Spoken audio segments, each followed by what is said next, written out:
Playing on a Budget is brought to you by CoolStuffInc.com, the best Magic the Gathering singles and sealed retailer on the internet, GatheringMagic.com, your number one source for Magic the Gathering news and content, and RogueDeckBuilder.com, my personal channel filled with innovative and entertaining Magic the Gathering rogue brews. Hi there, it's Kevin with GatheringMagic.com here with another episode of Playing on a Budget. This week we're going to be looking at Origin cards that we can brew around within the budget fashion, and I've had a lot of success with a card called Infectious Bloodlust in the Origins drafts, and I thought I'd like to see how well it will do in Standard. Infectious Bloodlust feels like I would say a Rancor light, as Rancor, whenever you kill the creature that Rancor is attached to, it just goes back to your hand. This one actually lets you tutor up another Infectious Bloodlust out of your library. So, I mean, there is a limited to 3 more that you can go grab out of your library, but it almost feels like all your creatures are going to have this ability if you at least draw one. And, I mean, if they get through 4 creatures, or 3 creatures, you're pretty much done with, or yeah, 4 creatures, you're pretty much done with anyway. So, it is, how many times you cast more than 4 on Rancor? And it does kind of get these out of your decks. You don't have to draw into multiples, even though multiple Rancors are great. So the best target for the Infectious Bloodlust is to be put on a 1-drop, because it does cost 2. And so it's a little bit harder to cast in Rancor, but the haste is very, very relevant. And on creatures of 1-drops that it's best to go on to be the Crusader, the Akroan Crusader, which would give it +2/+1 in haste. So you're attacking with a 3/2 haster as well as a 1/1 haster.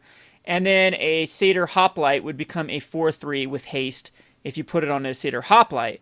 Then the prowess creatures also benefit from this. The Swiftspear already has haste, but the Abbot of Keral Keep is going to become a 4/3 with haste or even higher actually, a 5. It's going to be a 5 with haste, and then you'll be able to exile top card of your library, and if you have any additional mana to spend, you could hit like a Dragon's Mantle or a Hammerhand or something like that and even get more value.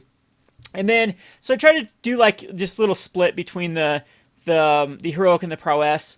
I also decided to use a card called the Riptide Chimera, which I just thought would be a sweet little tech in this, is we can return a Hammerhand, or a Dragon's Mantle back to our hand. I thought also about a Stratus Walk in here, but since Riptide Chimera already has flying and a few other of the cards probably don't really care too much about flying, I thought that just Dragon's Mantle or Hammerhand would be better. So, I mean, this is going to be a heroic type build, and before we go any further, I'm just going to go over the prices brought to you by our sponsors, CoolStuffInc.com. This one's going to be around $60, and you can even cut another good chunk of $16 by getting rid of the Mana Confluences. They're not necessary. It's just one of those, there isn't a lot of, actually there is a lot of options for the red-blue, but we want red-blue lands to not come into play tapped. So we are going to use 4 of the Temple of Epiphanies, and then we have the Shivan Reefs as well as the Mana Confluence, of course, which I think is worthwhile in the deck, even if you do ping yourself a couple damage here and there for that mana fixing. And then, as you can see, everything else in the deck is under $3. We have the Swiftspears at 3, the Abbot of Keral Keep at 3, and that's that. So back to the deck tech. So I thought Magis' Warhound, because we have this synergy, this is an enchantment creature that also can be bestowed. I thought about other enchantment creatures like the 1-mana 1/1 flying, and there was a few more that I thought were pretty cool. Like that's another thing with Riptide Chimera. You can actually find it with Meletis Astronomer. Now I'm thinking that we did go down to 3 of these. I might want to go back up to 4 because it's a very powerful ability. You never want to see more than one because it's always an option to draw a card. And like if you have a Swiftspear, it's better to actually target the Astronomer. But if you have a heroic card like a Crusader, it's better to probably target the heroic card. So it's kind of 50-50, and that's one of the reasons I thought maybe we should go up to more of the prowess type strategy. We do have some cool cards like the Jeskai Sage, and there's a new one out of the Origins that actually draws a card when it deals combat damage. But the Sage is pretty cool, or is it Jeskai? One of the Jeskais is a 1/1 when it dies, draw a card, because that's what this deck is trying to do. It's going to keep refilling your hand with threat. No matter if your opponent languishes or drowned in sorrows or bile bites or something, you're going to continue, hopefully, to have card advantage through cards like Meletis Astronomer and Dragon's Mantle and Ordeal of Thassa and even a 1 of Treasure Cruise in here to fill back up your hand, or the Infectious Bloodlust. always making whatever card you draw off the top of your library a very relevant threat. Like again, on most of these cards, there will at least be 4 power. The only one that's not going to be 4 power is Meletis Astronomer that you attach this Infectious Bloodlust to. So Riptide Chimera might just be a little too cute in this deck, but I thought, hey, we'll try it out.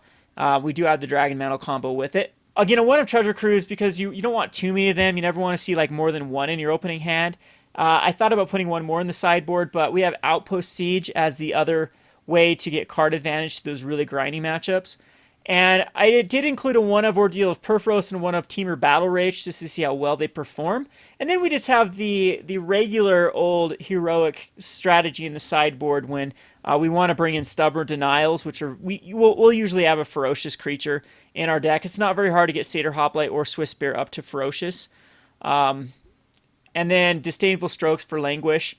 And then a Triton Tactics for Languish and any other sort of like burn type strategy or Drown in Sorrow. This can protect most of our guys by giving 2 of them +0/+3. Activate the Prowess as well as a Heroic.